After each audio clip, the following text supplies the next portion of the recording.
मित्रों, आज पूरा देश गुरु गोविंद सिंह जी के साहिबजादों के बलिदान के इस पावन अवसर पर वीर बाल दिवस मना रहा है।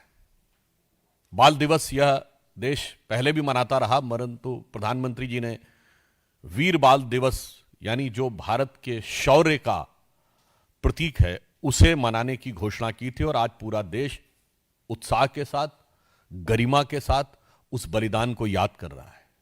परंतु इसी अवसर पर एक दूसरी तस्वीर उभर कर सामने आती है जो हृदय में बहुत पीड़ा उत्पन्न करती है। बेलगावी में कांग्रेस के द्वारा जो आयोजन किया जा रहा है उसमें बीजेपी कर्नाटक की तरफ से एक ट्वीट जारी होता है जिसमें भारत के नक्शे में पाक अधिकृत कश्मीर और अक्साई चिन्ह गायब दिखता है। आप लोग इसको जाके चेक कर सकते हैं ट्विटर पे। कई बार इन्होंने इससे पहले भी किया है, डिलीट करने का प्रयास किया गया, कुछ ट्वीट्स डिलीट भी किए गए थे। और महत्वपूर्ण बात यह है कि महात्मा गांधी की फोटो के साथ लगा है। तो इसलिए आज के इस अवसर पर मैं अपनी वेदना व्यक्त करना चाहता हूं कि यह वो भारत देश है क्या इसी के लिए जिसके लिए राणा प्रताप ने घास की रोटी खाई थी, इसके लिए शिवाजी ने जान की बाजी लगाई थी, जिसके कारण रण में कूदी रानी लक्ष्मीबाई थी, जिसके कारण भगत सिंह ने फांसी गले लगाई थी, जिसके कारण गुरुपुत्रों ने अपनी जान लुटाई थी, और जिस भारत मां के टुकड़े करते तुमको लाज ना आई थी, उस भारत मां की यह छवि तुमने आज दिखाई है। अब इससे एक बात बहुत साफ हो गया है कि भारत को छिन्न भिन्न करने का स्वप्न देखने वाले शक्तियां, भारत को तोड़ने का ख्वाब देखने वाली ताकतों के साथ कांग्रेस के गठजोड़ की तस्वीर अब एकदम साफ हो गई है। भारत को छिन्न भिन्न करने वाली शक्तियों के साथ कांग्रेस की दुरभिसंधि का चित्र इस मानचित्र के साथ बिल्कुल साफ हो गया है।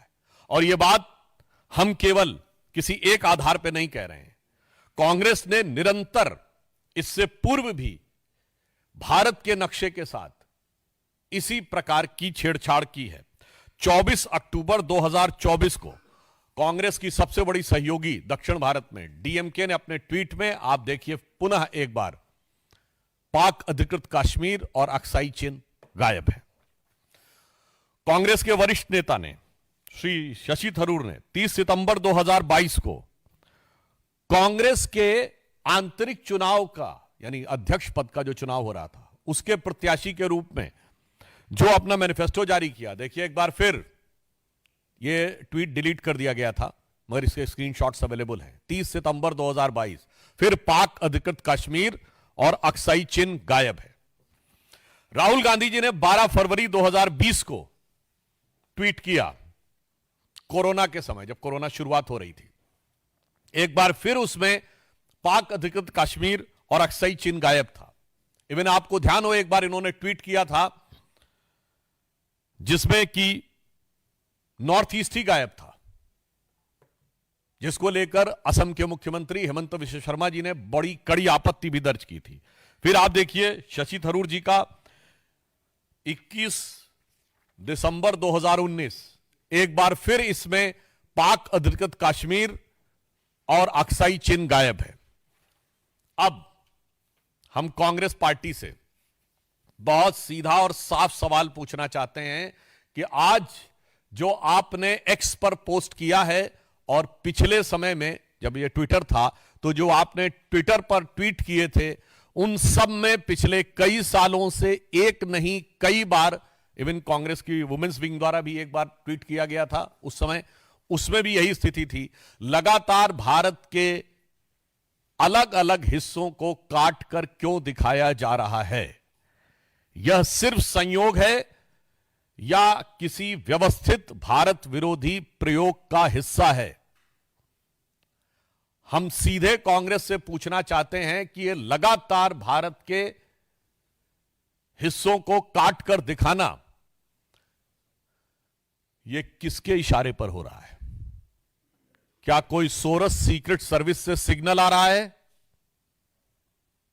या फिर कोई आपको लगातार अन्य भारत विरोधी शक्ति जिनसे कि आप अक्सर सुरताल मिलाते हैं, वो सात समंदर पार से आपको कोई संकेत दे रही है? क्योंकि यहां पर विषय एक बार का नहीं है, यह विषय बारंबार का है और सिर्फ मानचित्रों का नहीं है। आप उन लोगों के साथ खड़े हैं, याद करिए सीए के आंदोलन के समय उन लोगों का समर्थन किया था जिन्होंने कहा था और कुछ ना कर पाए तो कम से कम चिकन नेक काट के नॉर्थ ईस्ट अलग कर देना चाहिए। सीए के आंदोलन में चिकन नेक काट के नॉर्थ ईस्ट अलग कर देना चाहिए का क्या लेना देना था? कांग्रेस उनके साथ खड़ी थी। भारत तेरे टुकड़े होंगे नारे लगाने वालों के साथ खड़ी थी। तो आज हम कांग्रेस से बहुत साफ साफ पूछना चाहते हैं कि आप किन शक्तियों के आधार पर यह कर रहे हैं, और इसके साथ हम इसलिए भी पूछना चाहते हैं कि अब कांग्रेस टेक्निकली मुख्य विपक्षी दल है, मान्यता प्राप्त, क्योंकि पिछले 2 लोकसभाओं में तो उनके पास संवैधानिक दृष्टि से मुख्य विपक्षी दल की संख्या नहीं थी।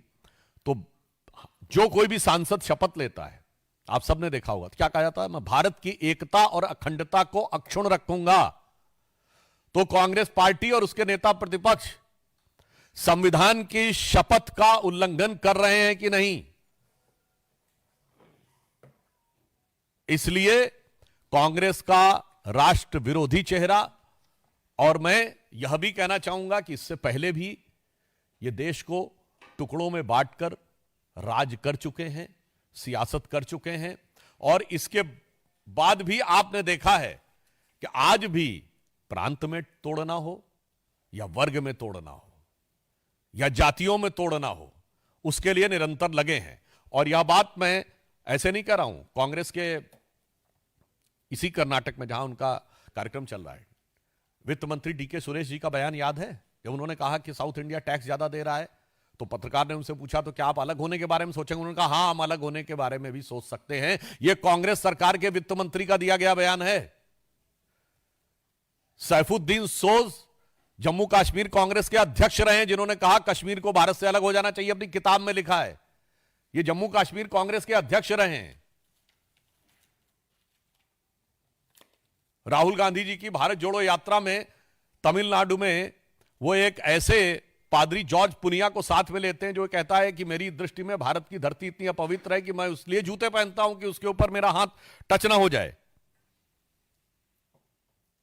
इसलिए पूछना चाहता हूं, जब बेलगावी में आप एकत्र हैं तो क्या आपके बीच में कोई मंथन हुआ है कि भारत को किस प्रकार से छिन्न भिन्न करना है? यह उसी की अभिव्यक्ति हुई है? या मैं पूछना चाहता हूं कि ये कांग्रेस का कोई प्रस्ताव ऐसा विचाराधीन चल रहा है, या उनकी हाईकमान ने कोई कमेटी गठित की है जो निरंतर इस प्रकार के भारत विरोधी बातें और भारत के अंदर एक दूसरे से लड़ाने का प्रयास? याद करिए तमिलनाडु के मंत्री ने क्या बोला था बिहार वालों के लिए। तेलंगाना में कांग्रेस की सरकार है, वहां के मंत्री और मुख्यमंत्री क्या बोल चुके हैं उत्तर भारत और विशेषकर बिहार वालों के लिए? यह क्या है? एक दूसरे के प्रति नफरत। इसलिए यहां से कांग्रेस की मानसिकता साफ हो जाती है कि इनको देश के टुकड़े करके भी, समाज के टुकड़े करके भी, संस्कृति को अपमानित करके भी, वर्ग प्रांत और भाषा के ऊपर लड़ाकर भी येन केन प्रकारेण सत्ता प्राप्त करनी है। और अब ये जो निरंतर नक्शे दिखाए हैं, इससे कांग्रेस का नक्शा कदम क्या है यह बहुत साफ हो गया है। परंतु हम अंत में यह आश्वस्त करना चाहते हैं कि प्रधानमंत्री श्री नरेंद्र मोदी जी के नेतृत्व में ऐसी सभी शक्तियों को लेकर सरकार सजग है, और हमें पूर्ण विश्वास है कि जितनी सरकार सजग है उतनी ही इस देश की जनता भी सजग है, सतर्क है, और एक पैनी नजर इन ताकतों पर रखे हुए है, और इनके मंसूबे कभी कामयाब नहीं होंगे। तो मैं इस पंक्ति के साथ समाप्त करता हूं कि जाति प्रांत और वर्ग भेद के भय को दूर भगाता है, भ्रम को दूर भगाता है। आज जो कांग्रेस प्रयास कर रही है भ्रम फैलाने का, जाति प्रांत और वर्ग भेद के भ्रम को दूर भगाता है, सबके मन का भाव एक है, सबकी भारत माता है, अनेकता में ऐक्य मंत्र को जन जन फिर अपनाता है। और देखो प्यारा देश हमारा आगे बढ़ता जाता है और कोई भी विरोधी शक्तियां, प्रतिगामी शक्तियां भारत के इस विकास को, भारत की शक्ति को रोकने में सफल नहीं होंगी। यह प्रधानमंत्री श्री नरेंद्र मोदी जी के नेतृत्व में भाजपा और एनडीए सरकार का संकल्प है। ठाकुर रविंद्र सिंह, जी न्यूज। टीआरएस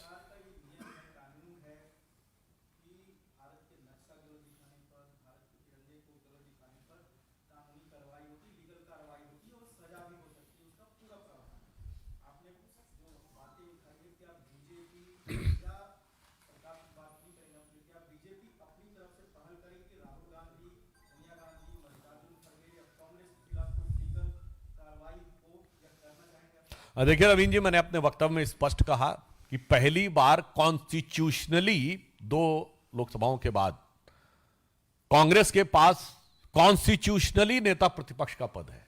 तो इस समय वो कॉन्स्टिट्यूशनल ऑब्लिगेशन से बंधे हुए हैं, वो संवैधानिक दायित्व से बंधे हैं। इसीलिए हमने उनसे सीधा सवाल पूछा है कि आपने किस आधार पर, किस प्रस्ताव पर, किसके इशारे पर यह किया है। सवाल संवैधानिक और नैतिक है, कॉन्स्टिट्यूशनल और मॉरल है और पॉलिटिकल है, यानी 3 चीजें हैं, पॉलिटिकल, मॉरल एंड कॉन्स्टिट्यूशनल, नैतिक, संवैधानिक और राजनीतिक। यदि इस प्रश्न का उत्तर कांग्रेस नहीं देगी तब फिर अन्य विकल्पों के बारे में भी विचार किया जा सकता है। आमोद राय, टीवी 9।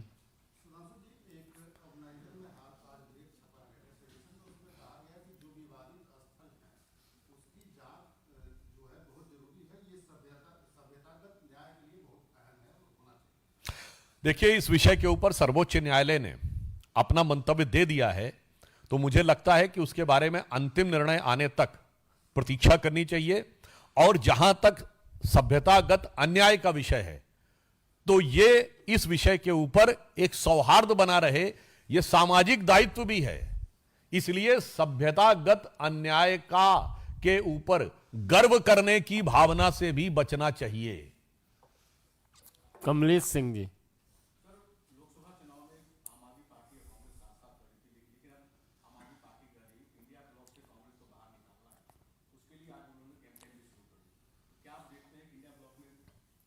ये पहली बात तो मैं स्पष्ट कर दूं कि इंडिया ब्लॉक जैसी कोई चीज पार्लियामेंट में अस्तित्व में नहीं है। इससे साफ समझ में आ जाता है कि एक धोखा था। और इसलिए कि जैसे हमारा एनडीए है, तो एनडीए की विधिवत बैठक हुई जिसमें प्रधानमंत्री श्री नरेंद्र मोदी जी एनडीए संसदीय दल के नेता चुने गए। एक एक सांसद का साइन किया हुआ प्रस्ताव है और लोकसभा अध्यक्ष के पास भी उसकी सूचना है और राज्यसभा के सभापति के पास। इंडिया गठबंधन का कौन नेता है, किसी प्रकार का कोई प्रस्ताव तथा कथित इंडिया गठबंधन के दलों के सांसदों के द्वारा साइन किया हुआ कोई लेटर न लोकसभा अध्यक्ष के पास है न सभापति के पास है। इसका मतलब इनके लिए आज आम आदमी पार्टी, जो पहले आम बनती थी, अब वो बड़ी खास पार्टी हो गई है। तो इनके लिए मैं कहना चाहूंगा कि बेनकाब चेहरे हैं, दाग बड़े गहरे हैं। बेनकाब चेहरे हैं, दाग बड़े गहरे हैं और टूटता तिलिस्म आज सच से भय खाता हूं। और आगे की लाइन थी, ये जानते कब लिखा गया था? जब जनता पार्टी का गठबंधन टूट रहा था, तो अटल जी ने दुखी होकर यह लिखा था। जब गठबंधन टूट रहा था, क्योंकि सब आपस में बहुत सारी कारणों से आज स्वार्थ के कारण जुड़े अलग हो रहे हैं, तो उन्होंने लिखा था गीत नहीं गाता। तो वही उन्होंने लिखा था, आज उनके ऊपर लागू होता दिख रहा साफ इंडी गठबंधन पे कि बेनकाब चेहरे हैं, दाग बड़े गहरे हैं, टूटता तिलिस्म आज सच से भय खाता हूं, गीत नहीं गाता हूं। कि तो इनका गीत सिरे नहीं चढ़ रहा। 1 मिनट, आनंद पांडे।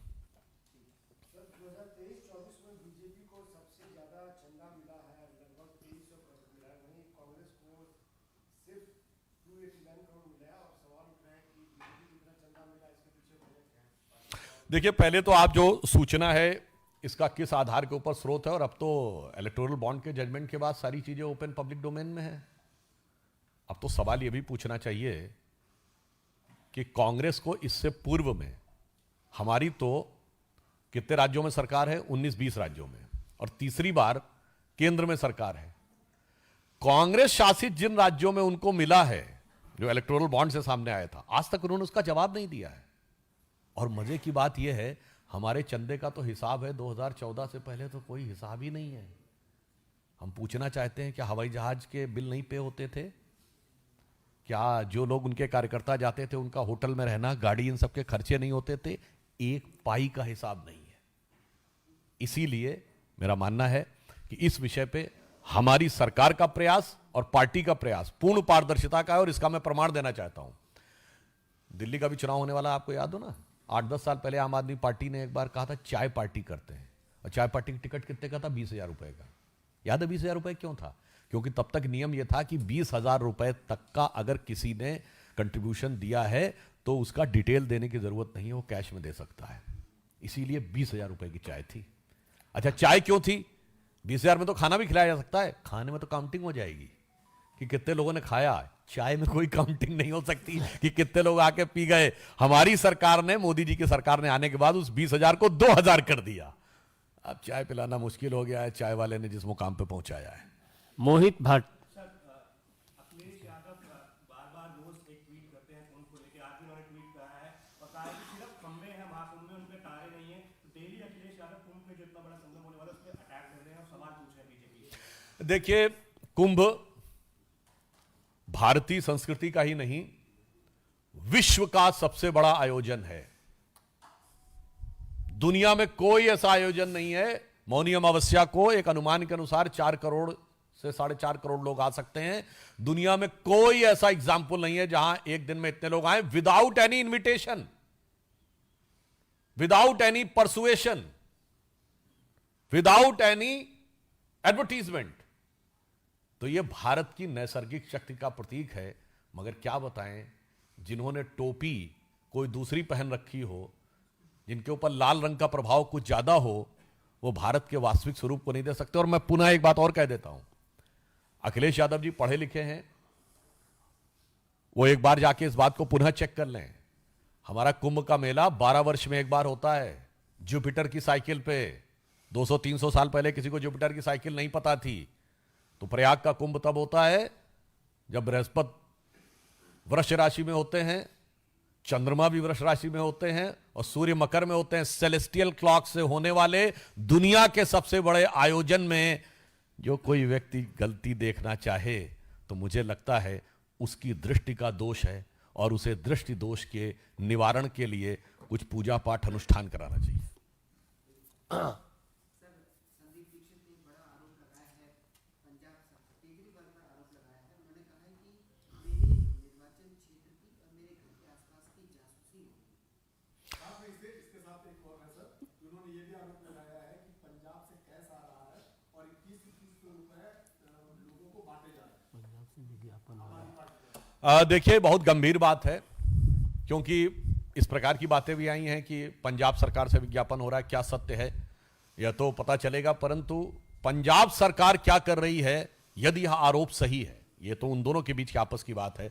यदि उस पर जासूसी का आरोप है, और वास्तविकता यह है कि पंजाब में जब से आम आदमी पार्टी की सरकार आई है तब से कानून व्यवस्था वहां ध्वस्त हो गई है। सिद्धू मूसेवाला के मर्डर से लेके अभी पवित्र स्वर्ण मंदिर के गेट के ऊपर पूर्व उप मुख्यमंत्री सुखबीर सिंह बादल के ऊपर जिस ढंग से अटैक हुआ, मुझे लगता है कि आम आदमी पार्टी का यह नेचुरल कैरेक्टर बन गया है कि सरकार चलाने के अलावा वो सब काम करते हैं। और जो योजना की आपने बात कही, एक महत्वपूर्ण बात कहना चाहूंगा कि वैसे तो सारे वादे ये झूठे ही करते हैं। आज तक एक भी वादा सही नहीं निकला। और वो जो पुराना गीत था, शायद दिल्ली की जनता वो कह रही है ना, वादे पे तेरे मारा गया बंदा मैं सीधा साधा। मगर जो ये तथाकथित योजना, इसमें आपने एक बात देखी कैसे संगति का दोष आ जाता है। इस पे लिखा हुआ केजरीवाल कवच, जाने आपको, देखा आपने? केजरीवाल कवच लिखा। केजरीवाल जी क्या है आज की डेट में सरकार में? न वो मुख्यमंत्री हैं, न वो मंत्री हैं। ना संसदीय विधायक दल के नेता हैं, चीफ विप तक नहीं है। तो सरकारी योजना यदि आप कहने का प्रयास कर रहे हैं तो उसमें गैर सरकारी व्यक्ति का नाम कैसे हो सकता है? और जब यह कहा जाता है कि ऐसी कोई सरकारी योजना नहीं है तो इसका मतलब आज विज्ञापन भी झूठा साबित हो गया। या ये वही संगति का प्रभाव है कि मनमोहन सिंह जी सरकार चलाते थे और फुटवा पे बड़ी बड़ी फोटो सोनिया गांधी जी की होती थी। देखिए, इसे कहते हैं कि नई राजनीति का दावा करने वाले केजरीवाल जी, शायद कांग्रेस वाले उनसे कह रहे होंगे कि रफ्ता रफ्ता वो मेरी हस्ती का साया हो गए।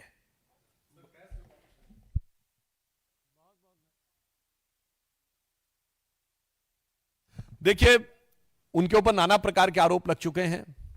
कोई ऐसा आरोप नहीं बचा है जो आम आदमी पार्टी के किसी नेता, विधायक, मंत्री पर न लगा हो। फर्जी डिग्री से लेके स्वास्थ्य में भ्रष्टाचार से लेके एक पौवे के बदले दूसरा पौवा फ्री देने से लेके माफियाओं के साथ बातचीत करने से लेके, और उनके एक विधायक के ऊपर उनकी पत्नी ने आरोप लगाया था कि कुत्ते से कटवाते थे। तो मुझे लगता है इतने विविध प्रकार के आरोप लग चुके हैं, तो हो सकता है उसी आरोपों की श्रृंखला में यह भी एक आरोप हो। तो कोई नई बात नहीं है, क्योंकि ये नई राजनीति के नए नए चेहरे हैं जो आम आदमी पार्टी के द्वारा आज दिखाई पड़ रहे हैं।